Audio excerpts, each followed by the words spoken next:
साठी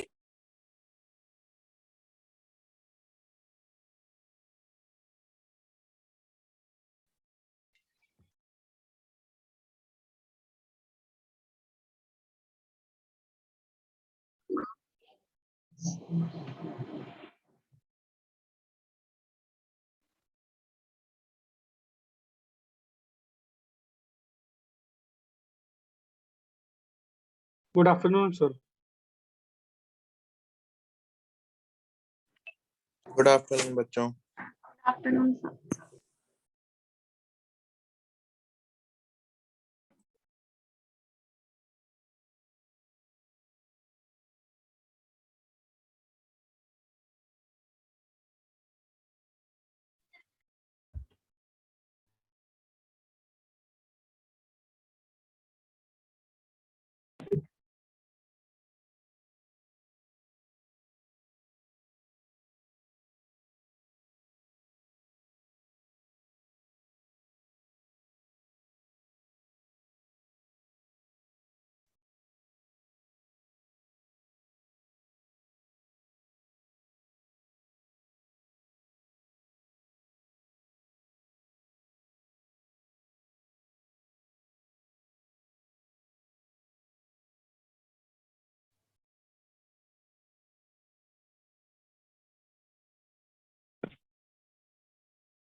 हाँ सर, इधर हमने बारिश कल बहुत है। किधर की तरफ? नागपुर में बारिश हो रही है क्या? हाँ सर, सर कल बहुत गोंदिया बर्फबारी भी हो रही है सर। गोंदिया डिस्ट्रिक्ट बर्फबारी भी हो रही है। गोंदिया में सर, गोंदिया डिस्ट्रिक्ट। सर एक बार बर्फबारी होमवर्क बता है। सकते हैं क्या सर? शीट का क्या बताऊं बेटा? शीट का होमवर्क शीट बता सकते हैं जी? Part 2 and part 3। पार्ट 1 खुद से कर लेना, कल डिस्कशन इन दोनों का होगा, ठीक है? पिछली क्लास में हमने एमओटी की इलेक्ट्रॉनिक कॉन्फ़िगरेशन लिखना सीखी थी, याद है? हाँ सर। Yes sir. चैप्टर और कितना मैं चलेगा? क्या बोल रहे हो बेटा? ये चैप्टर कितना चलेगा और? बस बेटा इस वीक में कंप्लीट हो जाएगा। Excuse important me, part sir. आ रहा है। हाँ बेटा जल्दी बोलो। सर, कल आपने शॉर्टकट बताया था ना, बॉन्ड ऑर्डर, बॉन्ड लेंथ और बॉन्ड एनर्जी के लिए, हाँ हाँ वो समझाने फिर से बताना ना। हाँ, मैं बता दूंगा। केस 1 देखो, केस 1 कहाँ से कहाँ तक था? 15 to 20 इलेक्ट्रॉन तक, हाँ सर। है ना? क्या था वो? Sigma 1s, sigma star 1s, sigma 2s, sigma star 2s, फिर क्या आएगा बताओ? सिग्मा 2pz, फिर पाई 2py, पाई 2px, फिर क्या आएगा बताओ? Pi star 2py equal to pi star 2px, right है? फिर सिग्मा स्टार 2pz। यही था ना ऑर्डर? अरे बोलो। हाँ सर। केस 2 क्या था हमारा? केस 2 सर वो 14 शॉर्टकट्स इलेक्ट्रॉन। पूछ रहा है ना सर, आप केस बता मैं दो। बेटा मैं रिवीजन करवा रहा हूँ अभी, वो ओके शॉर्टकट सर। भी बता दूं। अप टू 14 में क्या था? फिर ये सिग्मा 2pz इंटरचेंज कर देगा इन दोनों से, मतलब ये पहले आ जाएंगे और ये बाद में चला जाएगा। क्लियर है? हाँ सर। हाँ सर। है ना? उसके बाद मैंने आपको कुछ शॉर्टकट बताए थे कि अगर इलेक्ट्रॉन अप टू 14 है, अप टू 14, तो उसमें Na मतलब इलेक्ट्रॉन इन एंटी बॉन्डिंग 4 होंगे, और Nb कैसे निकालेंगे? टोटल में से हमें 4 माइनस करने, अगर इतने इलेक्ट्रॉन है तो। सर अप समझ आ टू गया? 14 या 8 से 14? सॉरी 8 से 14, 8 से 14, क्योंकि छोटे वाले तो हम इजीली निकाल सकते हैं। ठीक है, फिर सेकंड केस था 15 टू 20 तक के लिए, जिसमें एन भी हमें याद रखने की 10 होंगे, और एन ए क्या होंगे? टोटल में से 10 माइनस कर देंगे। Minus sir. क्लियर है? समझ आया? ये याद रखना है बेटा हमको, ये वाली ट्रिक याद रखनी है। हो जाएगा? हाँ। तो एन एन भी आ गया तो आप इजीली बॉन्ड ऑर्डर निकाल सकते हो। अगर आपसे हाँ सर। नेचर पूछा जाए तो अगर इलेक्ट्रॉन इवन है तो बॉन्ड ऑर्डर इंटीजर आने वाला है, फ्रैक्शन में नहीं आएगा। इवन है तो डिवाइड बाई 2 करना होता है ना हमें, तो वो हमेशा डाया होगा। लेकिन 2 केस में वो पेरा हो सकता है। वो दोनों केस कौन से थे? B2 and O2। तो ये एक्सेप्शन मान सकते हैं। क्लियर है? क्लियर है? अगर इलेक्ट्रॉन ऑड है तो बॉन्ड ऑर्डर फ्रैक्शनल्स में आने वाला है, और फ्रैक्शनल में आ रहा है तो कोई ना कोई अनपेड इलेक्ट्रॉन होगा, इस वजह से पेरा होगा। क्लियर है? क्लियर है क्या बच्चों? हाँ सर। Yes sir. है ना? अब ये तो हो गया हमारे रिवीजन की बात। अब हम कुछ नया पढ़ रहे हैं। जैसे 2 वर्ड हमें ध्यान रखने हैं, एक होता है होमो और दूसरा होता है लूमो। होमो होता है बेटा हाईएस्ट ऑक्यूपाइड मॉलिक्यूलर ऑर्बिटल। क्या फुल फॉर्म है? Highest occupied molecular orbital. Lowest unoccupied molecular orbital. दोनों की फुल फॉर्म है, इनकी डेफिनेशन है, ध्यान देना।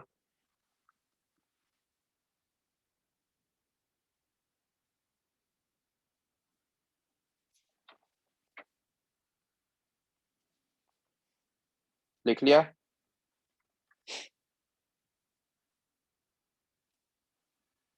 लिख लिया क्या बच्चों? सर एक सेकंड। अब जैसे हमें नाइट्रोजन में लूमो और होमो बताना है। किसमें? नाइट्रोजन में होमो एंड लूमो बताना है। तो नाइट्रोजन में इलेक्ट्रॉन कितने? 14। 14। कौन सा केस लगेगा? केस 1 की केस 2? केस 2। केस 2। केस 2। तो sigma 1s, sigma star 1s, sigma 2s, sigma star 2s। फिर कौन आएगा? Pi 2px equal to pi 2py। हो जाएगा कितने से काम? 1 2 3 4 5 6 नहीं होगा। 2 2 4 2 6। इसके बाद कौन आ जाएगा? Sigma 2pz। तो 2 इसमें ऐसा ही होगा। हाँ सर। अब देखो, अगर मुझे होमो बताना है, क्या बताना है? होमो। तो होमो बताने के लिए हाईएस्ट ऑक्यूपाइड मॉलिक्यूलर ऑर्बिटल, हमने एक डायग्राम बनाया था, याद है? Energy diagram. हाँ स्टार्टिंग हाँ में सर, स्टार्टिंग में। पहले 1s ये फिर रहा, 2s। ये रहा। 1s मतलब हाईएस्ट ऑर्बिटल कौन सा है? जो लास्ट में भरा हुआ है। तो यहाँ पर वो कौन सा था? Sigma 2pz। तो ये क्या हो जाएगा? हमारा होमो। ठीक है? ठीक है? और हाँ इससे सर। जस्ट ऊपर वाला फिर से बताओ। मैं वापस से बता देता हूँ। जो लास्ट में फिल हो रहा है वो हाँ। हाईएस्ट एनर्जी रख रहा है, मतलब इसका मतलब यही है। लास्ट में जो फिल हो रहा है, यहाँ पर लास्ट में फिल कौन हुआ? Sigma 2pz। अब लास्ट में ये फिल हुआ है तो मतलब वो क्या कर रहा है? सबसे ज्यादा एनर्जी रख रहा है, तभी तो अब्बा रूल के अकॉर्डिंग लास्ट में फिल हो रहा है। तो यहाँ पे होमो कौन है? Sigma 2pz। अब लूमो का नाम क्या है? Lowest unoccupied molecular orbital. क्या होगा? लोवेस्ट अनऑक्यूपाइड मॉलिक्यूलर ऑर्बिटल, मतलब इसके जस्ट बाद वाला जो फिल नहीं हुआ। इसके बाद कौन आता है बेटा बताओ? Pi star 2px equal to pi star 2py। मतलब ये क्या होने वाले हमारे लूमो, और ये क्या होने वाले होमो। समझ आ गया? मतलब जहां पे लास्ट इलेक्ट्रॉन फिल करोगे वो तो होमो, और उसके बाद जिनमें फिल होगा, मतलब अगर इलेक्ट्रॉन जंप करें तो उसके बाद वाले ही शेल में जाएंगे, तो वो जो होगा, जो लोएस्ट अनऑक्यूपाइड होगा, उसको हम क्या बोलेंगे लूमो। तो होमो लूमो अब वर्ड कभी आएंगे तो समझ जाओगे आप क्या है होमो एंड लूमो। Yes sir. चलो इसी के ऊपर मैं एक क्वेश्चन करवा रहा हूँ, आप ये नोट करो।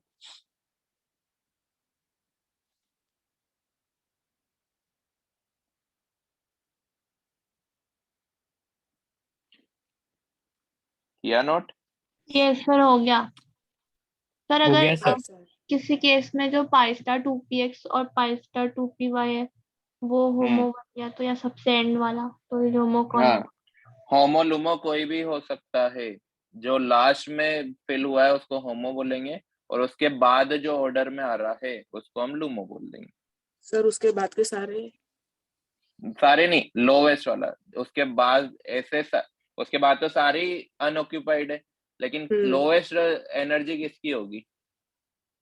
जो उसके सर जस्ट फिर ऊपर नहीं वाला हुआ। होगा। हाँ समझ आ गया? जो फिल नहीं हुआ, जस्ट ऊपर वाला। कर दो ही रहे। Yes sir. हाँ सर। हाँ सर। क्वेश्चन लिखो। ये थोड़ा सा एक्सेप्शन है, इसमें इंपॉर्टेंट है, ध्यान रखना। Oxygen is paramagnetic in nature, but it is colorless, while fluorine is diamagnetic। थोड़ा सा याद करने वाला क्वेश्चन है ये। in nature but has light yellow color। why?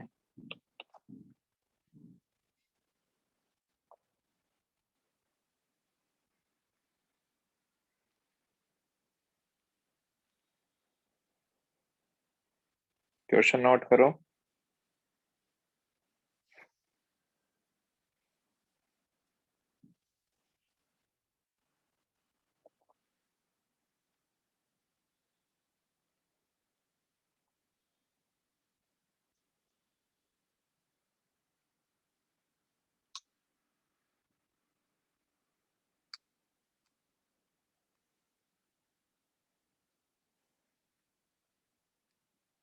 कर लिया सर।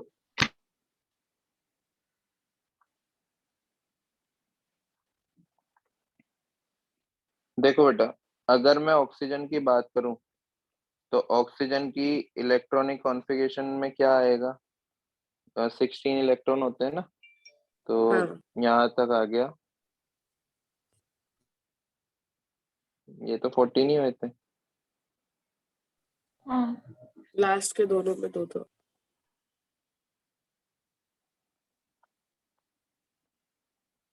ऑक्सीजन की इलेक्ट्रॉनिक कॉन्फ़िगरेशन बनाई थी ना हमने, ये रही।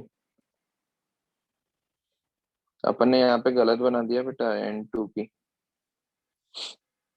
N2 में 14 इलेक्ट्रॉन है ना, 2 2 4 2 6 2 8 10 12 2 14। हाँ सही तो है, यहीं तक फिल किए। तो इसमें दोनों में एक एक आ जाएगा 16 इलेक्ट्रॉन। तो मैं डायरेक्ट लिख दूं pi star 2px equal to pi star 2py। दोनों में एक एक इलेक्ट्रॉन, इस वजह से पैरामैग्नेटिक था। हाँ सर। तो ये इसका क्या हो जाएगा? होमो हो जाएगा क्या? होमो है हाँ ना? हाँ लास्ट सर। में जो फिल हो रहा है वो होमो। इसके बाद कौन आएगा? इसके बाद आ जाएगा sigma star sigma 2pz। Star two PZ. PZ ये इसका लूमो हो जाएगा, होगा कि नहीं? यस हाँ सर। सर।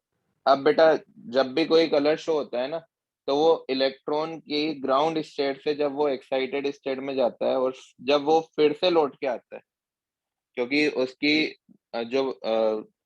उसकी जो परमानेंट स्टेज है वो तो ग्राउंड स्टेज ही है, जहाँ पे वो हमेशा रहता है। कभी कभी उसको एनर्जी मिलती है तो वो ऊपर चला जाता है जैसे हाइड्रोजन स्पेक्ट्रम में आपने देखा था हाइड्रोजन हाँ स्पेक्ट्रम में अगर विजिबल रीजन में इलेक्ट्रॉन आएगा, मतलब बामर सीरीज में इलेक्ट्रॉन आएगा तो कलर शो होगा, उसी को हम क्या बोलेंगे, हाइड्रोजन स्पेक्ट्रम बोलेंगे। आया ना? तो मतलब कैसे होता है हाँ हाइड्रोजन सर। स्पेक्ट्रम में, जैसे ये 4-5 शेल है, एक इलेक्ट्रॉन की ग्राउंड स्टेट ये थी, अब वो जंप करके यहाँ गया, लेकिन वो यहाँ पे लगभग 10⁻⁻⁶ तक ही रुक पाएगा, फिर वो वापस से नीचे आएगा ना तो दूसरी एनर्जी एमिट करेगा, उस वजह से यहाँ पर कलर शो होगा। क्लियर? यही रीजन होता है कलर शो होने का। दूसरा हाँ रीजन हाँ भी सर। होता है पैरामैग्नेटिज्म। अगर कोई अनपेड इलेक्ट्रॉन है तो वो काफी एक्साइटेड रहते हैं अनपेड इलेक्ट्रॉन, क्योंकि उनके पास कुछ नहीं है। जैसा आपने देखा हो कुंवारे लड़के काफी ज्यादा एक्साइटेड हम्म रहते हैं, तो वही जो अगर वो एक्साइटेड हैं तो कलर शो करने की टेंडेंसी रखते हैं। तो यहाँ पे अनपेड इलेक्ट्रॉन है फिर भी कलर शो नहीं करेंगे। क्यों नहीं करेंगे? इसका रीजन है बेटा, इसका जो रीजन है, इसका ये रीजन है कि जो एनर्जी गैप है इन दोनों में, इसमें इन दोनों में काफी ज्यादा हाई है। क्या है? High energy gap. एनर्जी लिख लेना, वो थोड़ी जगह कम थी, समझ आया? लेकिन अगर मैं बात करूं F2 की, तो F2 कैसे? F2 में कितने इलेक्ट्रॉन? 18, मतलब होमो हमारा क्या हो जाएगा, pi star 2p(x)2 equal to pi star 2p(y)2। ये हमारा होमो हो जाएगा और ये हमारा लूमो हो जाएगा। ये लूमो, इसमें भी अनऑक्यूपाइड, ये क्या है, लूमो। हाँ है ना? बट यहाँ पर देखो दोनों केस में क्या हो रहा है कि यहाँ पे एक्साइटेड इलेक्ट्रॉन थे, अनपेड इलेक्ट्रॉन, लेकिन इन दोनों के पास अभी एक एक जगह है ना? हाँ हाँ एक एक इलेक्ट्रॉन और फिल हो सकता है ना, तो ये उस ऑर्बिटल में ही अपना ये एक्साइटेशन खत्म कर सकते हैं। मतलब इनके पास इतनी ज्यादा जगह कि एक्साइड होके वहीं ये एडजस्ट हो जाएंगे। लेकिन ये तो फुल्ली फिल्ड हो गया हम्म हाँ सर। है ना? तो इनको एनर्जी मिलेगी तो इजीली ये चले जाएंगे किसमें, सिग्मा स्टार 2p(z) में। और इस केस में जो एनर्जी गैप होता है ना, लो एनर्जी गैप होता है। तो ये थोड़ा सा एक पार्ट हमको याद रखना है कि F2 के केस में जो होमो एंड लूमो के बीच का एनर्जी गैप होता है वो लो होता है, और O2 के केस में होमो एंड लूमो का एनर्जी गैप हाई होता है। याद रहेगा? याद हाँ रहेगा? मैं लिखवा देता हूँ, आप पहले इतना सा नोट करो, इसको मैं लिखवा भी देता हूँ।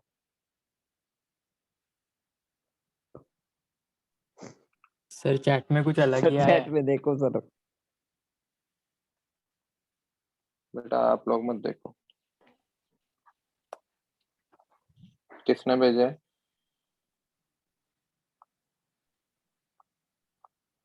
चैट बंद कर दूं क्या मैं? हाँ सर सर। इसमें हाँ सर वेटिंग रूम बंद रख कर दो दो। सर आप। होस्ट कर दो सर, डायरेक्ट होस्ट को आएंगे ना, आपको जाएंगे वैसा वाला कर दो सर। आपको ही आएंगे सर चैट। या हाँ होस्ट कर दो, फिर सर डिसेबल ही कर दो। वेटिंग रूम कर दो या फिर।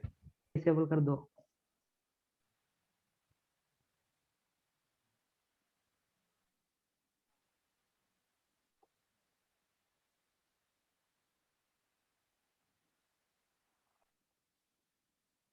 ठीक है, हाँ सर। हाँ सर। ये नोट कर लो। सर एक मिनट।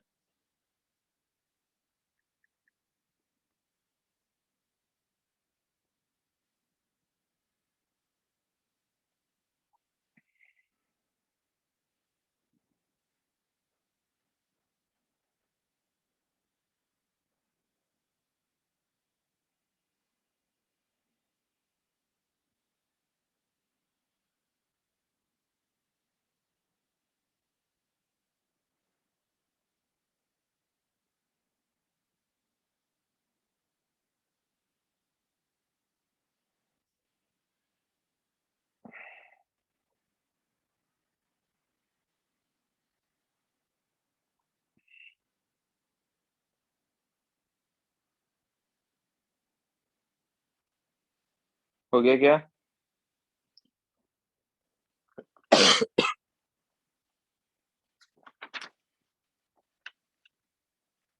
बेटा जल्दी लिखो, कोर्स काफी पीछे चल रहा है अपना। हो गया सर।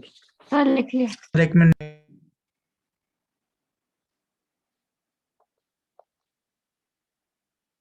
हो गया सर। कर दो race.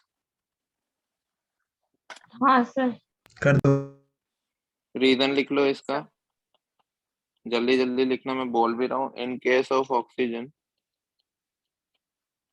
Gap between HOMO and LUMO is large, so energy required for this transition lies in UV region, so it is colorless. But for F2, it belongs to visible region, so it shows color. याद रखना बेटा, ये आपके school के लिए भी important है, कई बार होमो लूमो में क्वेश्चन भी आ जाता है। ठीक है, अभी तक हमने पिछली क्लास में लगभग सारे मोनो एटॉमिक या फिर सेम टाइप के जिसमें एटम है उन मॉलिक्यूल्स की इलेक्ट्रॉनिक कॉन्फ़िगरेशन लिखी थी, होमो एटॉमिक की। ठीक है, अब हम कुछ इलेक्ट्रॉनिक कॉन्फ़िगरेशन लिखना सीखते हैं हेट्रो एटॉमिक की, हेट्रो एटॉमिक मॉलिक्यूल की। ध्यान देना, बहुत ही सिंपल है। जैसे हमें CN- की लिखनी, पहला है CN-, इसको बोलते हैं साइनाइड आयन। क्या बोलते हैं? Cyanide ion. अब मुझे बताओ, इसमें टोटल इलेक्ट्रॉन अगर काउंट करूँ तो कार्बन में 6, नाइट्रोजन में 7 और एक और गेन कर लिया, टोटल इलेक्ट्रॉन कितने हो गए? 14। 14 इलेक्ट्रॉन, तो सेम टू सेम नाइट्रोजन जैसी इसकी इलेक्ट्रॉनिक कॉन्फ़िगरेशन हो जाएगी, कोई चेंज नहीं करना। वही बॉन्ड ऑर्डर भी आएगा 3 और वही ये डाया होगा। समझ आया? समझ हाँ आया? सर। नाइट्रोजन चेंज नहीं है, सिंपल है। सेकंड, जैसे एक है हमारे पास NO। अब NO के लिए आप क्या, 7 तो इसमें 8 इसमें, कितने इलेक्ट्रॉन? 15 इलेक्ट्रॉन। अब 15 इलेक्ट्रॉन है, इवन है ना ये, सॉरी ऐड है हाँ। ना, ऑड है ना, ऑड और ऑड है तो हाँ क्या होने वाला है? पैरा, पैरा ही हाँ। होगा। किसकी तरह इलेक्ट्रॉनिक कॉन्फ़िगरेशन हो जाएगी? 15 इलेक्ट्रॉन है तो या तो N2- की तरह लिख लो या O2+ की तरह लिख लो, सेम ही। बॉन्ड ऑर्डर क्या हो जाएगा इसका? बॉन्ड ऑर्डर हो जाएगा 2.5। 15 इलेक्ट्रॉन का क्या केस था, ट्रिक बताई थी ना? NB कितने हो जाएंगे? 10 और Na कितने हो जाएंगे? नंबर NB ऑफ यहाँ पर, इलेक्ट्रॉन्स -10। 1 सेकंड, पेंसिल NB कितने?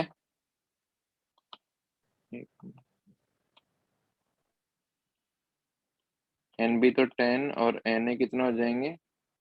15 - 10 मतलब 5। तो बॉन्ड ऑर्डर क्या आ जाएगा? 2.5। ट्रिक याद है सभी को? हाँ सर याद है। नोट करो। हाँ सर।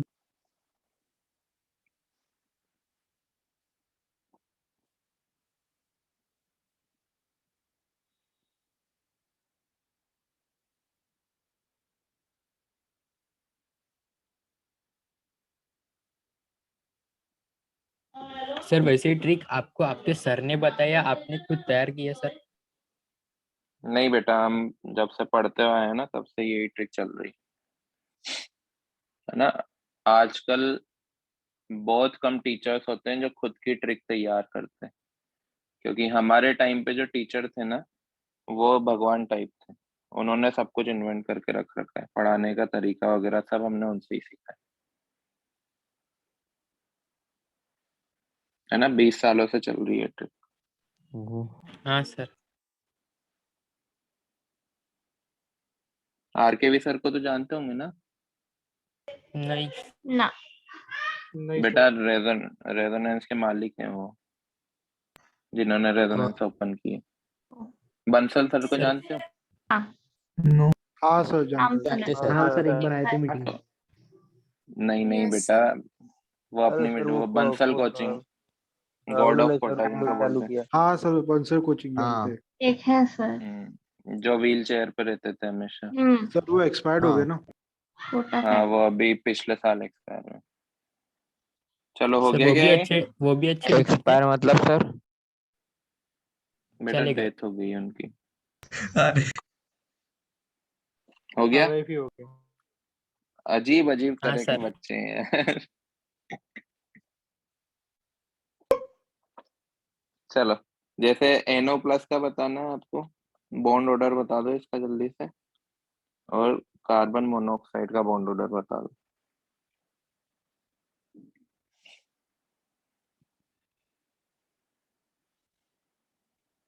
निकाल सकते हो क्या? ट्रिक पढ़ी हुई है हमने। Yes sir. NO प्लस में इलेक्ट्रॉन कितने? 7 + 8 14 इलेक्ट्रॉन। 14 इलेक्ट्रॉन मतलब ये नाइट्रोजन जैसा होगा, बॉन्ड ऑर्डर क्या हो जाएगा? 3 एंड डाया। कार्बन मोनोऑक्साइड 14 इलेक्ट्रॉन, इसमें भी नाइट्रोजन जैसा ही same to same, bond order क्या हो जाएगा? 3 और डाया। समझ आ गया कैसे निकाला बॉन्ड ऑर्डर? 14 के लिए क्या रूल लगेगा बताओ? Na तो 4, Nb नंबर कितना आ ऑफ जाएगा? 10। Electrons minus 10। यहाँ पर भी Na 4 और Nb कितना आ जाएगा? 10। 10। अप टू 14 तक का आ गया समझ में? हाँ सर। अब स्पेशल बॉन्डिंग पढ़ रहे हैं, कुछ स्पेशल बॉन्ड बनते हैं बेटा। कौन कौन से बॉन्ड होते हैं वो देखते हैं एक एक करके। Some special bonding situation. ठीक है, पहली सिचुएशन हम देख रहे हैं जिसको बोलते हैं बैक बॉन्डिंग। क्या होती है बैक बॉन्डिंग? ध्यान से देखना, मैं इसको एक क्वेश्चन की टर्म में बता रहा हूँ। चलो डायरेक्ट ऐसे ही बता देता हूँ। BF3 क्या ये इलेक्ट्रॉन डेफिशिएंट कंपाउंड है क्या? इलेक्ट्रॉन डेफिशिएंट का मीनिंग समझते हो? अरे बोलो, क्या यहाँ पे बोरॉन का ऑक्टेट कंप्लीट हो रहा है क्या? पहले तो मुझे ये बताओ। नहीं। नहीं हो रहा है सर, 6 ही है। नहीं हो रहा ना? देखो बोरॉन की इलेक्ट्रॉनिक कॉन्फ़िगरेशन क्या होती है? 2,3। यही हाँ। होती है, 5 एटॉमिक नंबर है। अब हाँ 5 सर। एटॉमिक नंबर है, 3 इलेक्ट्रॉन और ये शेयर कर रहा है, तो इलेक्ट्रॉन कितने हो गए इसके पास? ओनली 6। हाँ। होने कितने चाहिए थे? 8 होने चाहिए थे ना? हाँ सर, क्या ऑक्टेट कंप्लीट करने के लिए। तीनों फ्लोरीन का ऑक्टेट कंप्लीट हो रहा है? हाँ सर, तीनों हो रहा है। फ्लोरीन का, ठीक है। अब जब इसमें बॉन्ड लेंथ देखी गई किसकी? Bond length of BF bond की, जो एक्सपेरिमेंटली बॉन्ड लेंथ थी वो छोटी आ रही थी theoretically bond length of BF bond की। मैं वापस से समझाऊंगा इसको, यहाँ पर मैं लिख रहा हूँ थियोरिटिकली। ध्यान दो, बॉन्ड लेंथ कम कब होती है? जब बॉन्ड ऑर्डर बढ़ रहा हो, राइट? होता है क्या ऐसा? बॉन्ड लेंथ कम होगी क्या बॉन्ड ऑर्डर बढ़ेगा तो? सोचो। अरे बेटा ध्यान दो, बॉन्ड ऑर्डर क्या इनवर्सली प्रोपोर्शनल होता है बॉन्ड लेंथ के? हाँ हाँ सर, है ना? होता है। हाँ। अगर मैं रूल से चलूं कि B और F बॉन्ड है, तो ये बॉन्ड कौन सा होगा? Only single bond, single bond sigma. है ना? अब मैं इसका बॉन्ड ऑर्डर बढ़ा रहा हूँ, मतलब इस पे डबल बॉन्ड कैरेक्टर आ रहा होगा, तभी बॉन्ड ऑर्डर बढ़ रहा होगा। बॉन्ड ऑर्डर को इंक्रीज किया तो बॉन्ड लेंथ क्या हो रही होगी? डिक्रीज हो रही होगी। हाँ। मतलब हाँ यहाँ सर। पे एक स्पेशल टाइप का बॉन्ड बन रहा होगा ना, तभी तो बॉन्ड लेंथ डिक्रीज हो रही है। लेकिन अगर हम एक्सपेरिमेंटली जो बॉन्ड लेंथ आई है वो जो हम थियोरिटिकल पढ़े, थियोरिटिकल तो जो सिंगल बॉन्ड की बॉन्ड लेंथ थी अप्रोक्स 1.5 एंगस्ट्रॉम, उतनी आनी चाहिए थी। लेकिन जब हमने एक्सपेरिमेंट करके देखा तो उसकी एक्चुअल बॉन्ड लेंथ उससे थोड़ी सी कम आई, उससे थोड़ी सी कम आई। तो फिर हमने रिसर्च किया ऐसा क्यों। तो ऐसा इसलिए हुआ कि वहां पर बैक बॉन्डिंग नाम का कोई बॉन्ड बन रहा था, उस बॉन्ड को हम क्या बोल रहे थे, बैक बॉन्डिंग। समझ आया? मतलब वहां पे हाँ डबल बॉन्ड कैरेक्टर आ रहा था, इस वजह से बॉन्ड लेंथ कम हो रही थी। समझ आया क्या हुई बैक बॉन्डिंग? हाँ सर। एक बार ये थोड़ा सा नोट करो, फिर मैं लिखवाऊंगा इसको। सर हाँ बेटा। सर सिंगल बॉन्ड में डबल बॉन्ड कैरेक्टर आ रहा था। सिंगल बॉन्ड तो है ही सही BF3 में, उसमें मैं एक और बॉन्ड उसमें इंट्रोड्यूस आ कर गया दूं तो था। डबल बॉन्ड कैरेक्टर आ जाएगा, है ना? ओके। हाँ है ना? अभी मैं बताता हूँ कैसे, आप पहले इतना सा नोट करो।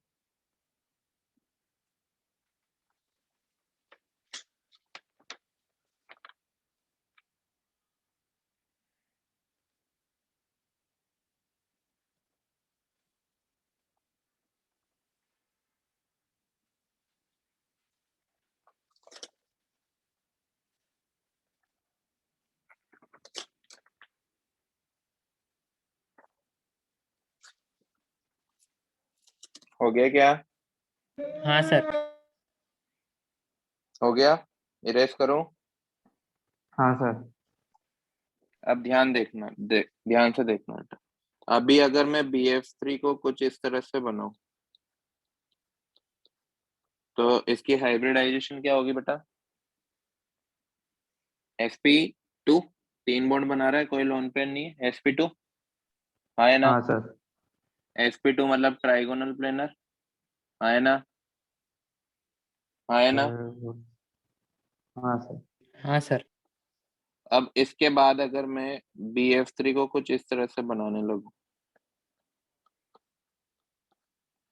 क्या फ्लोरीन के पास 3 लोन पेयर है? सारे फ्लोरीन के पास हाँ सर है। अगर कोई फ्लोरीन यहाँ पर इलेक्ट्रॉन पेयर डोनेट करके इस तरह से बैक बॉन्डिंग कर दे, इसको क्या बोल रहा हूँ मैं, बैक बॉन्ड। तो डबल बॉन्ड कैरेक्टर आ गया। क्या हाँ। फ्लोरीन का अभी भी ऑक्टेट कंप्लीट है ना? है, 4 तो नहीं ना सर, बॉन्डिंग वाले एक इलेक्ट्रॉन तो बढ़ेगा ना सर उसके पास, फ्लोरीन के नहीं पास एक बढ़ेगा ना इलेक्ट्रॉन। बेटा, ध्यान दो। अभी वो 2 बॉन्ड बना रहा है, 2 बॉन्ड मतलब 4 इलेक्ट्रॉन, और 2 लोन पेयर और बचे हैं उसके पास, मतलब 8 इलेक्ट्रॉन, है ना? फ्लोरीन की बात कर रहा हूँ मैं, फ्लोरीन की। हाँ सर। हाँ ना, कोऑर्डिनेट बॉन्ड ऐसे ही तो बनता था। हाँ सर। एक के पास लोन पेयर है, दूसरे के पास वेकेंट ऑर्बिटल है, बोरॉन के पास वेकेंट ऑर्बिटल था ना। हाँ। यस। तो इस उसी कोऑर्डिनेट बॉन्ड को ही अब हम यहाँ पे क्या नाम दे रहे हैं, बैक बॉन्ड नाम दे रहे हैं, और कुछ भी नहीं है। अब बोरोन का भी ऑक्टेट कंप्लीट हो गया ना, हुआ ना? हाँ। ये जो कोऑर्डिनेट बॉन्ड बना है इसी को हम क्या बोल रहे हैं, बैक बॉन्ड बोल रहे हैं। अब बैक बॉन्ड के लिए जो कंडीशन होती है वो एक एक करके लिखेंगे हम। पहले मैं इसको थोड़ा सा एक्सप्लेन कर देता हूँ ताकि आप भूलो ना। क्लियर है? हाँ। क्या है बैक बॉन्ड? अगर कोई इलेक्ट्रॉन डेफिशिएंट कंपाउंड है तो उसमें बैक बॉन्डिंग अगर पॉसिबल है तो होगी। जो बॉन्ड लेंथ एक्सपेरिमेंटली आ रही थी वो छोटी होगी, सॉरी, जो एक्सपेरिमेंटली बॉन्ड लेंथ है वो छोटी होगी जो थ्योरेटिकल हम पढ़ते हैं उससे। कौन से कंपाउंड्स में? Electron deficient compound. ठीक है? ठीक है? हाँ सर। नहीं आया समझ? समझा सर। एक बार लिखो फिर बताना मुझे। मैं बोल बोल के लिखवा रहा हूँ, साथ साथ लिखना है ना। NBF3 boron has vacant orbital. साथ साथ लिखना बेटा, मैं अभी इरेज कर दूंगा। While fluorine has lone pair of electron, so fluorine donates its lone pair of electron हो गया यहाँ तक? हाँ हाँ सर। Yes sir. 2 एक मिनट सर। सर 1 मिनट पहले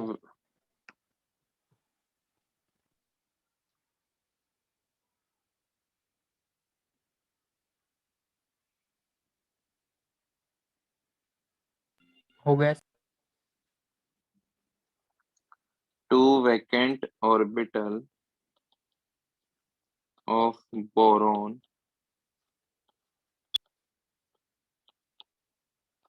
and due to this a new bond is formed and known as backbone। एक बार read करो इसको, फिर बताओ मैंने जो समझाया ऐसा ही था ना?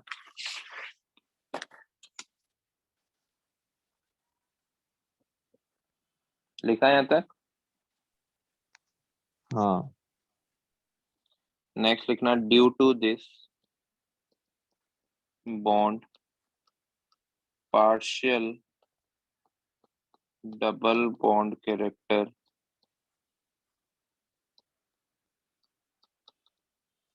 डेवलप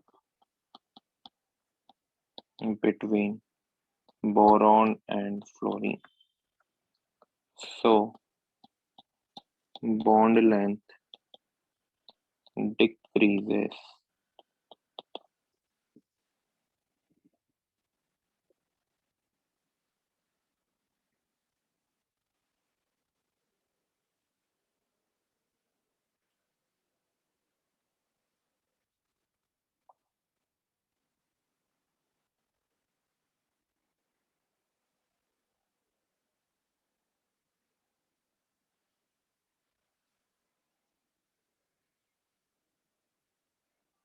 हो गया? हाँ सर हो गया। अब देखो दो तरह के एटम होने वाले हैं। एक तो होंगे डोनर एटम। बताओ डोनर एटम BF3 के केस में कौन था? बताओ। डोनर जो डोनेट करे, फ्लोरीन ने किया था ना डोनेट। तो donor atom simply fluorine nitrogen oxygen होने वाले हैं, सिंपली पीरियड नंबर 2 से होंगे। और दूसरे होते हैं एक्सेप्टर एटम। एक्सेप्टर एटम कौन होंगे? जिनके पास वेकेंट ऑर्बिटल होगा, जैसे बोरॉन हुआ, सिलिकॉन हुआ, एल्यूमिनियम हुआ, है ना? तो जिनके पास भी वेकेंट ऑर्बिटल है वो एक्सेप्टर एटम बन सकते हैं। और जो बैक बॉन्ड होने वाला है वो हमेशा पाई बॉन्ड ही बनेगा। ऐसा नहीं है कि आप सिग्मा बॉन्ड को बैक बॉन्ड बोलने लग जाओ। सिग्मा बॉन्ड जो होगा वो कोऑर्डिनेट बॉन्ड होगा। समझ आया? बैक बॉन्ड क्या होगा? ऑलवेज पाई बॉन्ड होगा। क्लियर है? क्लियर है यहाँ तक? हाँ तो सर। हाँ सर। डोनर एटम सिंपली ज्यादातर वही होंगे पीरियड नंबर 2 के, जैसे नाइट्रोजन हुआ, ऑक्सीजन हुआ, फ्लोरीन हुआ, जिनके पास लोन पेयर होता है। एक्सेप्टर एटम कोई भी हो सकते हैं जिनके पास वेकेंट ऑर्बिटल। क्लियर? हो गया क्या? Yes sir. हाँ सर। अब लिखो इफेक्ट क्या होने वाले। सर लास्ट स्लाइड 1 मिनट हो गई sir. Effect of BB back bonding. ध्यान देना।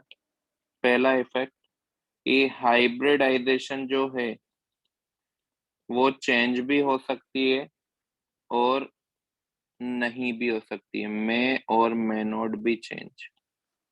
दोनों एग्जांपल मैं आपको अभी बताऊंगा थोड़ी देर में। जैसे BF3 के केस में हाइब्रिडाइजेशन चेंज हुई थी क्या? बताओ। नहीं हुई थी। नहीं हुई थी। नहीं हुई थी। हाइब्रिडाइजेशन चेंज नहीं हुई थी। कुछ एग्जांपल बताऊंगा जिसमें चेंज हो भी सकती है। ठीक है। दूसरा इफेक्ट है कि जो बॉन्ड एंगल है वो चेंज भी हो सकता है और शायद ना भी हो। May not be change.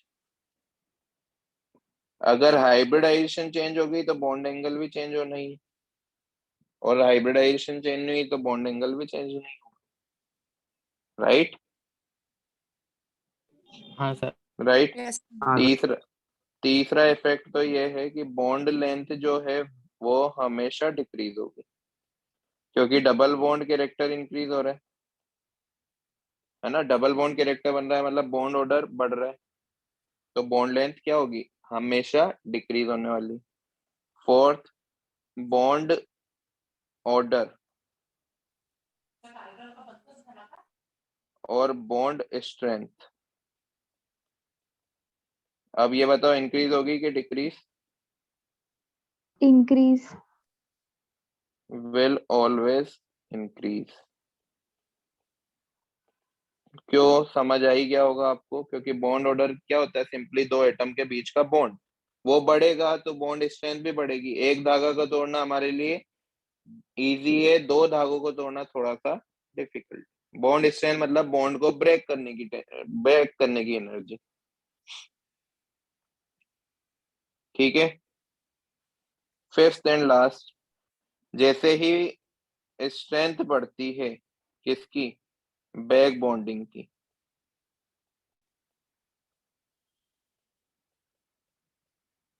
as strength of BB increases, tendency to form trimer and dimer decreases। ये काफी इंपॉर्टेंट है, इसको समझना।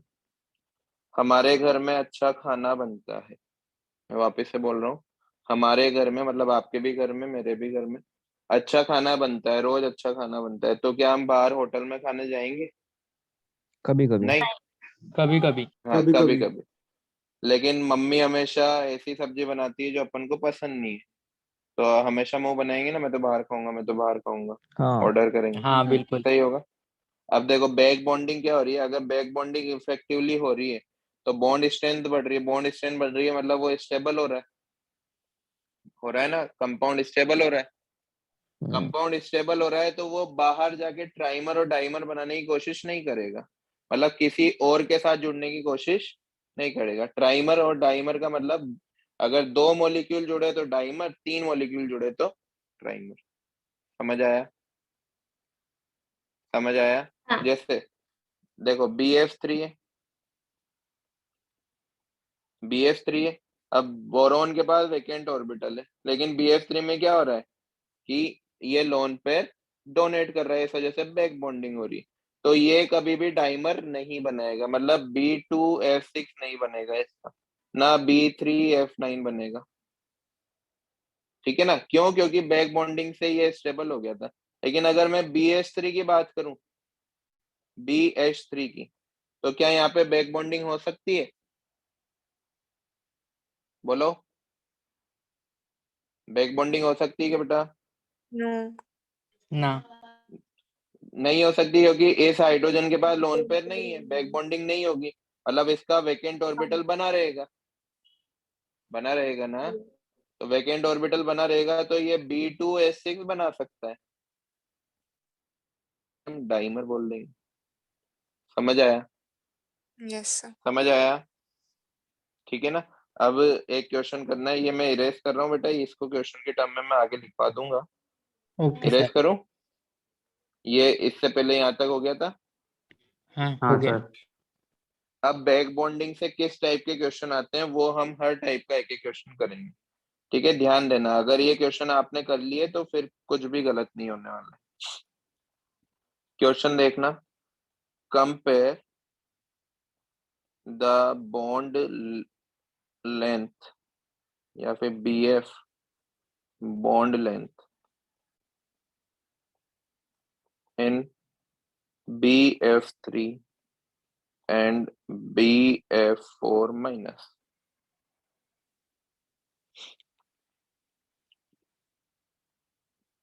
पहला क्वेश्चन तो ये है, इंपॉर्टेंट है, ध्यान दो। BF3 कैसे बनाएंगे हम? इस तरह से डबल बॉन्ड बनेगा, एक फ्लोरीन के साथ डबल बॉन्ड कैरेक्टर आगे, ठीक है। दूसरा BF F4 माइनस है इस तरह से, ये, ठीक है ना। अब ये BF4 माइनस कैसे बना, ये हमारा बना है जब हमने BF3 की रिएक्शन F माइनस से करवाई, तो ये BF4 माइनस बना। तो यहाँ पे ये जो बॉन्ड है ये कौन सा बॉन्ड है, कोऑर्डिनेट बॉन्ड है। और कोऑर्डिनेट बॉन्ड मतलब सिंगल बॉन्ड है। कौन सा बॉन्ड, सिंगल बॉन्ड। जबकि यहाँ पर जो ये बॉन्ड है कौन सा बॉन्ड है, बैक बॉन्ड है। और बैक बॉन्ड मतलब डबल बॉन्ड। समझ आया क्या। अब मुझे बताओ कि कौन से वाले में BF3 में या BF4 माइनस में बॉन्ड लेंथ ज्यादा होगी, बताओ बॉन्ड लेंथ किसकी ज्यादा होगी। BF4 minus. BF4 हाँ, माइनस। सिंगल बॉन्ड की बॉन्ड लेंथ ज्यादा होती है बॉन्ड डबल बॉन्ड से। क्लियर है। हाँ सर। है ना। तो ये थोड़ी थोड़ी सी चीजें हमें सोचनी है कि BF3 में तो हमें याद है कि बैक बॉन्डिंग होती है, मतलब डबल बॉन्ड कैरेक्टर आ रहा है, जबकि BF4 में ऐसा कुछ भी नहीं है, सारे चारों बॉन्ड क्या है, सिंगल बॉन्ड है। तो बॉन्ड लेंथ किसकी ज्यादा, BF4 माइनस की। क्लियर। यस हाँ सर। सर। चलो नोट करो जल्दी से। हाँ सर।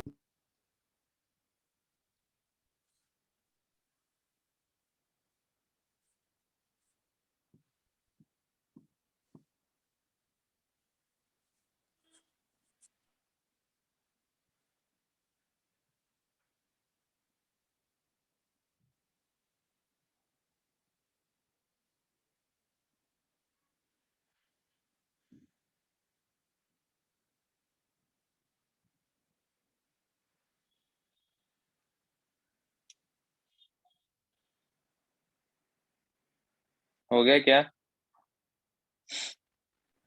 हाँ सर। कभी का हुआ। नहीं sir.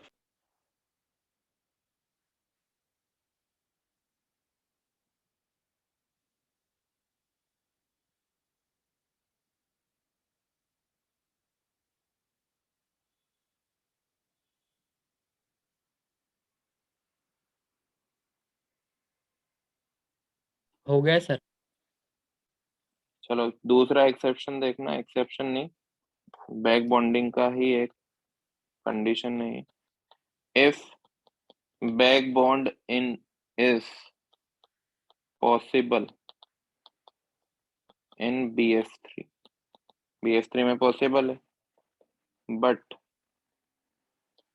why BF3 combines with NH3 और चलो इतने। अब देखो BF3 के पास बैक बॉन्डिंग पॉसिबल है, इसके पास एक वेकेंट ऑर्बिटल भी है। अगर ये NH3 के साथ रिएक्शन करे तो NH3 इसको लोन पे डोनेट कर सकता है, कर सकते हैं। अरे हाँ बोलो, वेकेंट ऑर्बिटल को। अब ऐसा हाँ क्यों हो सर। रहा है कि ये NH3 से रिएक्ट कर रहा है जबकि उसमें तो बैक बॉन्डिंग होती है। ऐसा इसलिए हो रहा है कि बैक बॉन्डिंग के थ्रू है ना हम डबल बॉन्ड बनाते हैं, है ना। और यहाँ पे जो बॉन्ड बन रहा है उस बॉन्ड को हम क्या बोलेंगे, कोऑर्डिनेट बॉन्ड बोलेंगे क्या, हाँ सर। है ना। अगर वेकेंट ऑर्बिटल है और आप सिंगल बॉन्ड बना रहे हो तो उसको हम कोऑर्डिनेट बॉन्ड बोलेंगे, और एक ही कंपाउंड में इंट्रामोलिकुलर बॉन्डिंग हो रही है जिसको हम बैक बॉन्डिंग बोलेंगे। क्लियर है।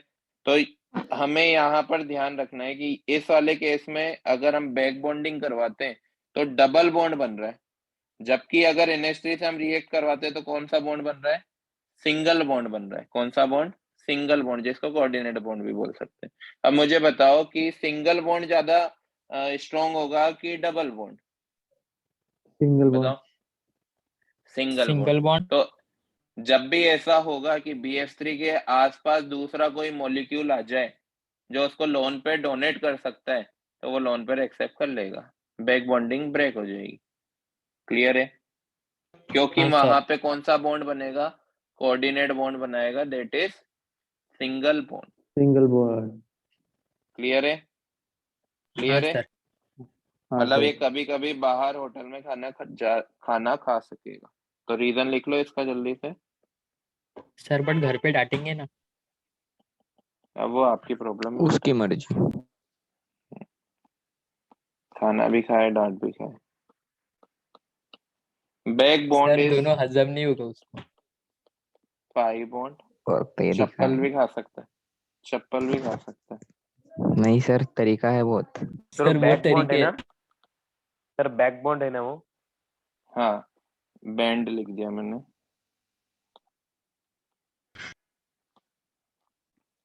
Back bond is pi bond but coordinate bond is sigma bond.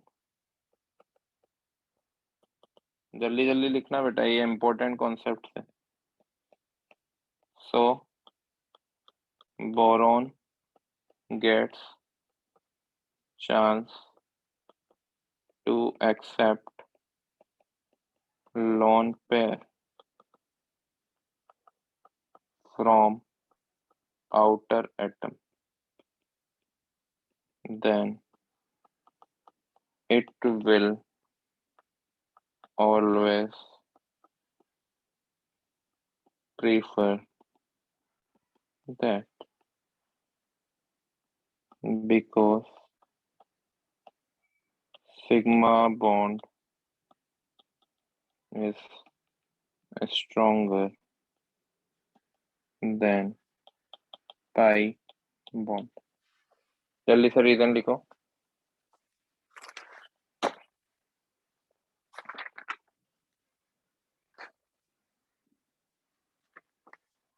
Done sir. हो गया? हो गया सभी का? नहीं सर, हाँ सर। नहीं सर।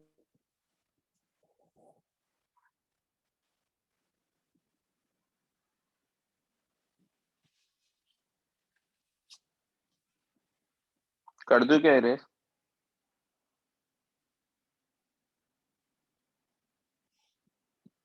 कर दूं इरेज? हाँ सर। नहीं। बेटा मैं बोल बोल के लिखता हूँ तो लिख कोशिश करा करो कि तभी लिख लो। हो गया। हो गया? कर दूं इरेज? हाँ सर। सर कर दीजिए। क्वेश्चन देखना। Compare Lewis acid character of boron halides. सबसे पहले तो मुझे ये बताओ कि लुईस एसिड कौन होते हैं? याद है क्या कुछ? मैं बता देता हूँ। लुईस एसिड वो होते हैं जो लोन पेयर एक्सेप्ट करते हैं, विच एक्सेप्ट लोन पेयर, है ना। लुईस एक साइंटिस्ट है जिन्होंने एसिड की नई डेफिनेशन बताई कि हर वो कंपाउंड जो लोन पेयर एक्सेप्ट कर सकता है ना, वो लुईस एसिड कहलाएगा।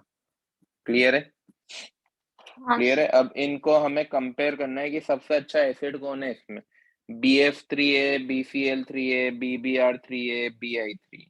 तो अगर देखो, अगर हम इलेक्ट्रोनेगेटिविटी के अकॉर्डिंग देखें तो BF3 कुछ इस तरह से होगा। यहाँ से फ्लोरीन इलेक्ट्रॉन अपनी तरफ खींचेगा, ज्यादा इलेक्ट्रोनेगेटिव है तो इस पे पॉजिटिव चार्ज काफी ज्यादा आएगा, है ना। मतलब सबसे ज्यादा टेंडेंसी ये रखना चाहिए था BF3, देन BCl3, देन बाद में BBr3, BBr3, फिर देन BI3। BI3। ये कैसे देखा हमने? इलेक्ट्रोनेगेटिविटी के थ्रू। But electronegativity. ये है ना गलत है, इस तरह से नहीं देखेंगे, है ना। हमेशा मैं अभी भी बोल रहा हूँ कि अभी मैं ये पढ़ाऊंगा फिर भी 80% बच्चे ना इसको जेई के एग्जाम में गलत करके आएंगे। काफी इंपॉर्टेंट है साइन लगाना, है ना। जो 20% बच्चों के ध्यान में रह गया कॉन्सेप्ट बैक बॉन्डिंग का, वो इसको सही कर देंगे। क्लियर? अभी से भी अगर मैं अभी भी संडे के एग्जाम में इस क्वेश्चन को डालूं तो 80% बच्चे गलत ही करके आएंगे। सर पेपर आप बना रहे हो? नहीं बेटा, फिर भी अगर आ गया ये वाला क्वेश्चन तो 80% बच्चे गलत ही करके आएंगे। ठीक है? सर ऐसा क्यों लग रहा है आपको? बट ऐसा स्टैंडर्ड तो इसलिए क्योंकि मुझे एक्सपीरियंस है, मैं हर साल बच्चों को यही लाइन बोलता हूँ और वो सच होती। ठीक है, लेकिन अब सर फिर इसमें हमें देखना। मत बोलो। अब एक बार अब ध्यान से बोल देख लो दिया बेटा, आप। इसका जो ऑर्डर होता है ना, इसका ऑर्डर उल्टा होता है। BF3 सबसे खराब acid, then BCl3, then BBr3, then BI3। ऐसा इसलिए क्योंकि यहाँ पे जो बैक बॉन्डिंग हो रही है ना, तो पाई बॉन्ड बन रहा है सभी में, हाँ सर। पाई बॉन्ड बन रहा है, तो इसमें जो पाई बॉन्ड बन रहा है वो 2p के बीच में बन रहा है क्या? या फिर मैं इसको अगर डायग्राम से बनाऊं तो इस तरह से बन रहा होगा, बोरोन फ्लोरीन। तो ये इसका वैकेंट ऑर्बिटल और ये इसका लोन पे, इस तरह से पाई बॉन्ड बन रहा होगा ये, हाँ। है ना। अगर मैं BCl3 की बात करूं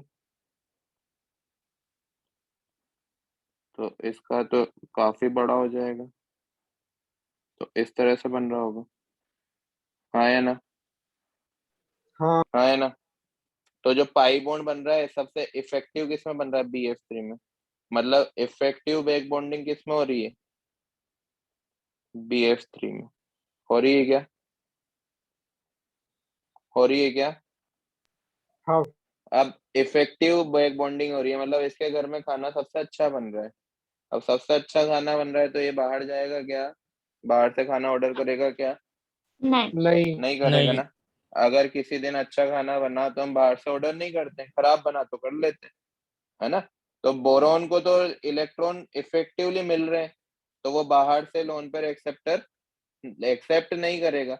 जबकि BCl3, BBr3, BI3 में काफी कम इफेक्टिवनेस है बैक बॉन्डिंग में, तो वो ऑफकोर्स बाहर से लोन पेयर एक्सेप्टर अच्छे होंगे। तो इसको हम किस कॉन्सेप्ट से देखने वाले हैं? बैक बॉन्डिंग के कॉन्सेप्ट से देखने वाले हैं, और ये वाला सही ऑर्डर होगा। समझ आया? हाँ सर। पक्का? हाँ पक्का। सर। नोट कर लो, ये सारे इंपॉर्टेंट क्वेश्चन है बेटा।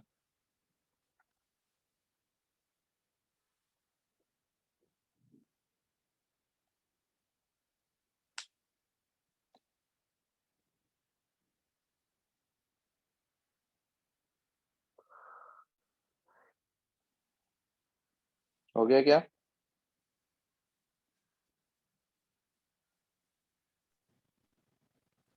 हाँ सर। कर दो रे।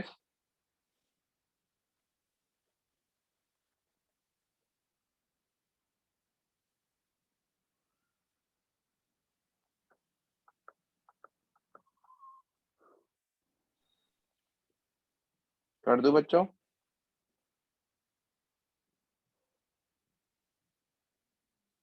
Yes sir. कर दो। ये अब आया ना जोश। ट्राइसिलियमाइन, क्या हुआ sir?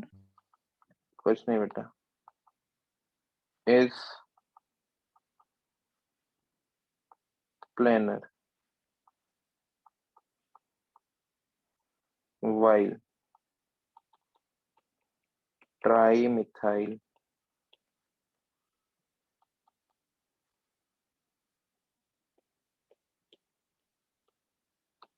amine is pyramidal। why? ध्यान दो, ट्राइसिलियमाइन होता है बेटा इस तरह का, ट्राइसिलियमाइन। स्ट्रक्चर याद भी करना है, इसका फॉर्मूला भी याद करना है, CH3 थ्राइस एंड, और ट्राइसिली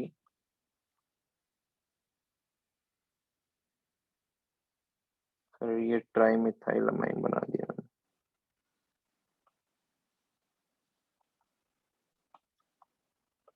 ट्राइसिलियमाइन में हम SiH3 कर देंगे, नाइट्रोजन। अब देखना बेटा, ये भी एक इम्पोर्टेंट है, इन दोनों कंपाउंड पे काफी बार क्वेश्चन आए, तो आप याद रखना इन दोनों कंपाउंड के फॉर्मूले। अब ध्यान से देखना, ये ट्राई मिथाइल अमाइन है फर्स्ट वाला, और वो ट्राई सिली अमाइन, ठीक है। अब अगर मैं यहाँ पर डायग्राम बनाता हूँ किसका, NCH3 का, तो कुछ इस तरह से बनेगा लोन पेयर इसके पास। बताओ ज्योमेट्री कौन सी हुई इसकी?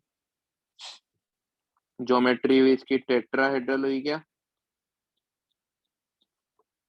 अरे बोलो,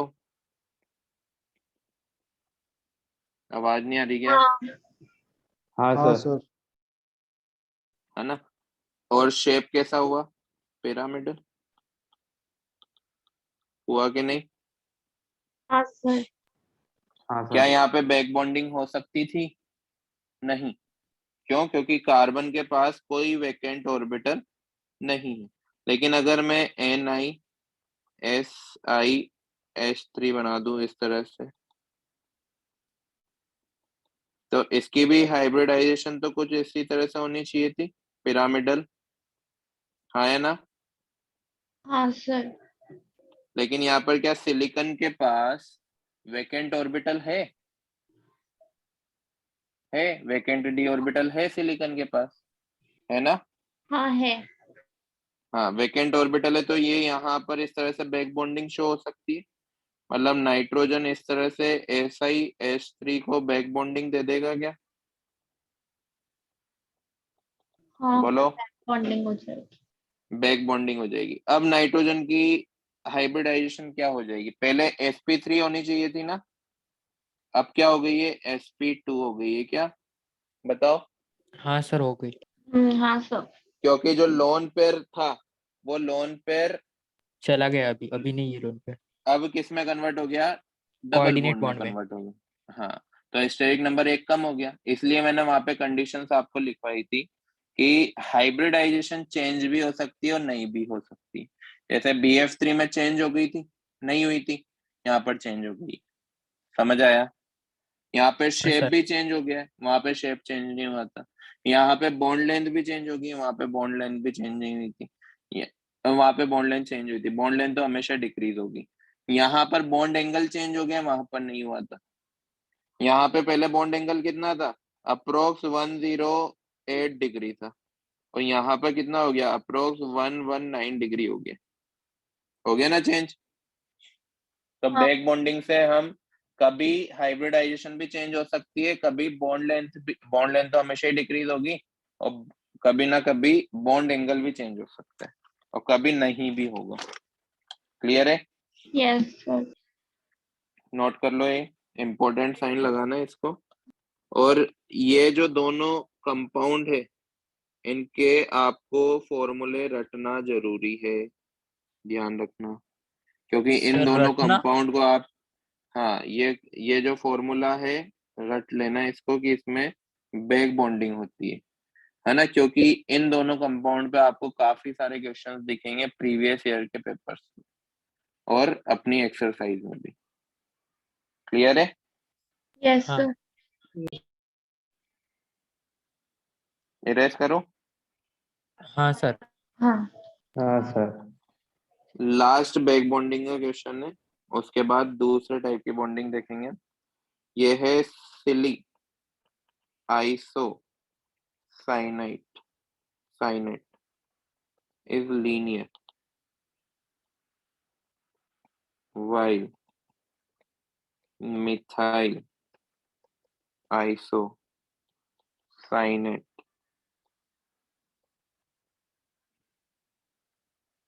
is banned. Why? सेम उसी तरह का क्वेश्चन है, डिफरेंट उसकी लैंग्वेज हो गई। अब सीली आइसोसाइनेट देखना क्या होता है। आइसोसाइनेट होता है N double bond C double bond O-। सिली मतलब SiH3 से इसको ऐड कर देंगे। ठीक है? क्या नाइट्रोजन के पास लोन पेयर है? तो यहाँ पर तो हाँ बैक बॉन्डिंग हो सकती है। कौन सी बॉन्डिंग है ये? Back bonding. अब बैक बॉन्डिंग है तो देख लो, इसका इसकी हाइब्रिडाइजेशन क्या होगी? 2 बॉन्ड बना रहा है sp, इसकी भी sp, इसकी भी sp, है ना? तो हमारा सेंट्रल एटम कौन है? नाइट्रोजन। इस वजह से इसका शेप कैसा हो गया? लीनियर, क्योंकि इसकी हाइब्रिडाइजेशन क्या थी? sp। लेकिन अगर मैं मिथाइल आइसोसाइनेट देखूं तो मिथाइल आइसोसाइनेट कुछ इस तरह से दिखेगा, देखो आइसोसाइनाइड तो ऐसा का ऐसा ही, यहाँ पर मैं क्या जोड़ दूंगा, CH3, इस तरह से। हाँ है ना। अब हाँ यहाँ पे क्या बैक बॉन्डिंग हो सकती है? नहीं, बैक बॉन्डिंग नहीं हो सकती है, तो इसकी हाइब्रिडाइजेशन कैसी होगी? sp2। sp2 sp2 sp2 मतलब बैंड। हाँ आया क्या समझ में? हाँ तो आ गया। कभी ना कभी हाँ हाइब्रिडाइजेशन सर भी चेंज होगी, बॉन्ड एंगल भी चेंज हो जाएगा। यहाँ पे बॉन्ड एंगल 180 है और यहाँ पे अप्रोक्स कितना आना चाहिए, 115 करीब, क्योंकि बैंड शेप है। क्लियर है? Yes sir. ठीक है, अब बात करते हैं नेक्स्ट वाले बॉन्डिंग की। ये नोट करो जल्दी से। Sir sir 1 minute.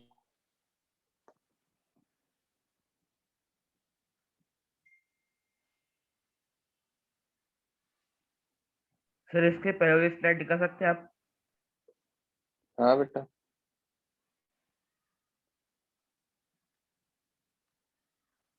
Thank you sir.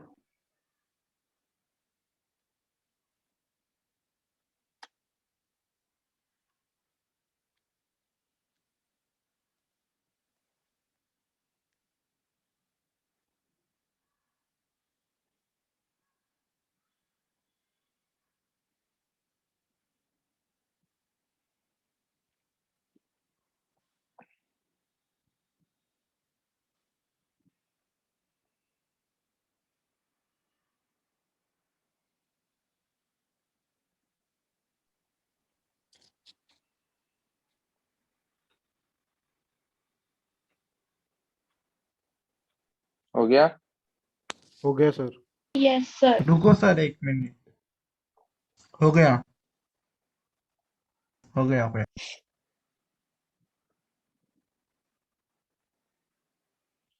चलो अब नेक्स्ट हेडिंग लिखो। बॉन्डिंग ही ना, हम स्टार्ट ही कर पाएंगे इसको, है ना। थोड़ा सा बच्चों को अजीब लगता है ये, लेकिन एक बार समझ आ गया तो बहुत इजी है। इन electron deficient compound, electron deficient compound जैसे BF3 खुद एक इलेक्ट्रॉन डेफिशिएंट कंपाउंड था ना, उसी तरह एक के सेकंड, लास्ट कंपाउंड। स्लाइड।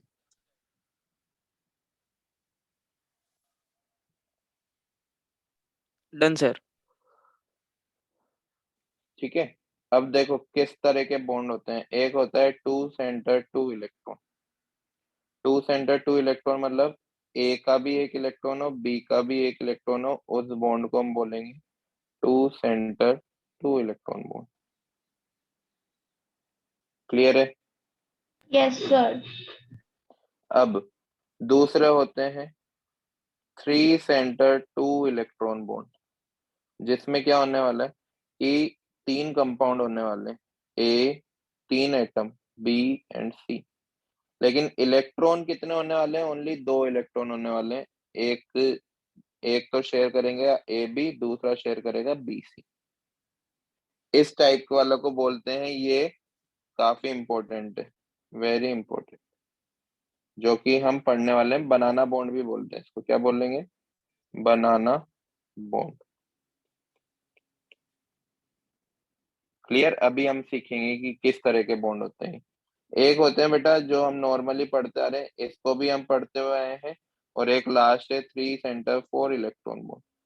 तीन सेंटर है, ए बी एंड सी, यहाँ पर फोर इलेक्ट्रॉन है, ये जो नॉर्मल सिंगल बॉन्ड। तो ये तो हम पढ़ते हुए हैं। हमने क्या नहीं पढ़ा है, वो है ये three centre two electron bond. Clear है? हाँ सर। इसको नहीं है ना क्लियर? अभी करेंगे क्लियर, अभी पढ़ा नहीं है ना हमने। ये दो तो पढ़ते हुए आए हैं, ये वाला और ये वाला, इसको हम अभी पढ़ते हैं। क्लियर है? वो 2C2 इलेक्ट्रॉन है ना ई। हाँ हाँ, टू सेंटर टू इलेक्ट्रॉन। क्या लिखा हुआ है मैंने? Two centre two electron.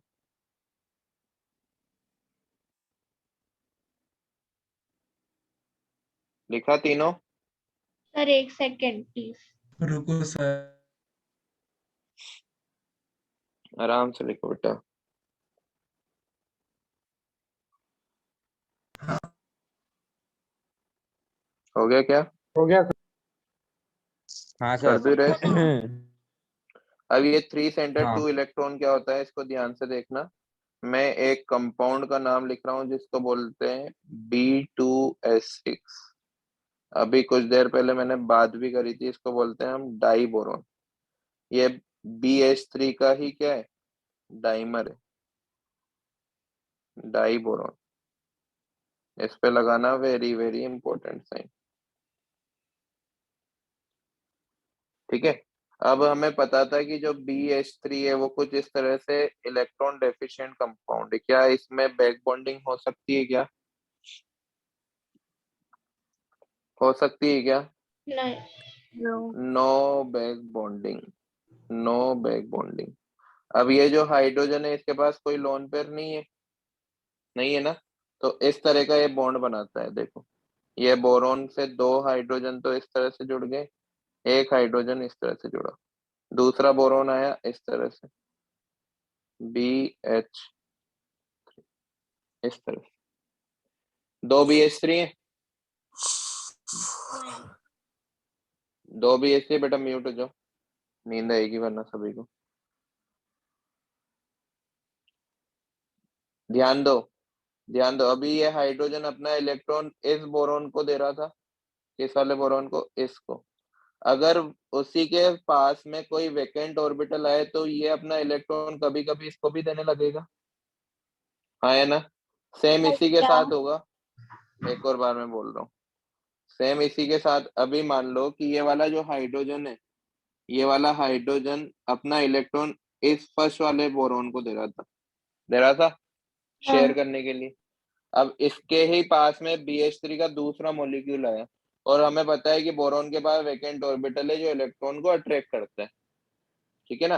तो वही अपना इलेक्ट्रॉन क्या कर रहा है, अब BH3 के साथ भी, दूसरा वाले BH3 के साथ भी शेयर करने लग गया। समझ आया? हाँ सर, अभी समझा। है ना। इसी तरह से ये वाला हाइड्रोजन भी सेम काम करेगा। इसी को हम क्या बोलेंगे, 3 सेंटर 2 इलेक्ट्रॉन। मतलब अब मैं सेंटर बना रहा हूँ बेटा ब्लैक पेन से। एक सेंटर तो ये है, एक सेंटर ये है, और तीसरा सेंटर ये है। दिखा ब्लैक पेन से? हाँ। हाँ सर। यहाँ पर इलेक्ट्रॉन कितने हैं जो शेयर हो रहे हैं? Only 2, 2 electrons. 2 इलेक्ट्रॉन है, क्योंकि यहाँ पे कोई इलेक्ट्रॉन नहीं है। यहाँ पर ओनली ये वाले 2 इलेक्ट्रॉन है जो पहले कभी इसके साथ थे, अब कभी इसके साथ थे। समझ आया? समझ आया? हाँ सर। हाँ सर। है ना। तो और थोड़ा सा एक्सप्लेन कीजिए अजीब सर। है। हाँ मैं अभी कर दूंगा। अब देखो इसका थोड़ा सा इस तरह का शेप बन रहा है।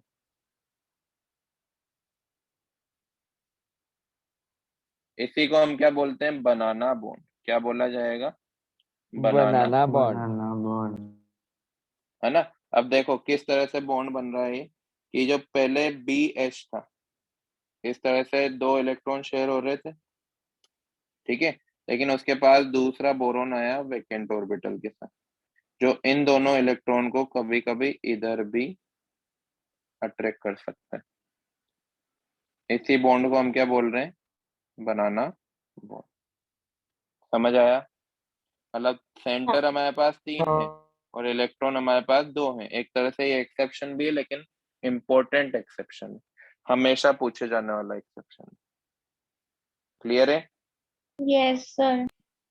एक बार ये हाँ बना लो, इसको एक्सप्लेन मैं नेक्स्ट क्लास में करूंगा, है ना, वो वापिस से ओके रिवाइज सर। करवाऊंगा। सर, जल्दी एक से बना सेकंड लो। पीछे वाली स्लाइड दिखाइए ना। एक सेकंड। ये लो।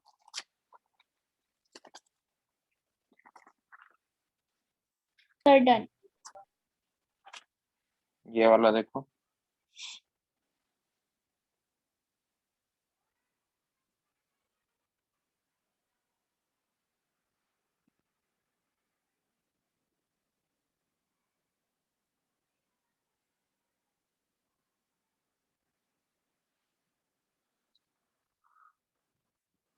डन। हो गया रुको बच्चों? सर, नहीं सर रुको। हाँ सर, हो गया। हाँ सर हो गया। DPP कौन सी थी? B7 थी शायद। B7। B7। हाँ सर, B7 B7। है होमवर्क, और और Part एक्सरसाइज two बोले and आपने पार्ट टू पार्ट पार्ट 2 और थ्री पार्ट 3। हाँ कल डिस्कस करते हैं इसको, ठीक है। सर एक चलो मिनट बाय, हाँ, गुड सर। नाइट। हाँ सर। हाँ ये सर एक देखो। सेकंड। गुड नाइट इतनी जल्दी? Sir good bye afternoon. Sir. Bye sir, हो गए sir? Bye bye sir. Sir, हो बाय। गया। Bye sir, bye.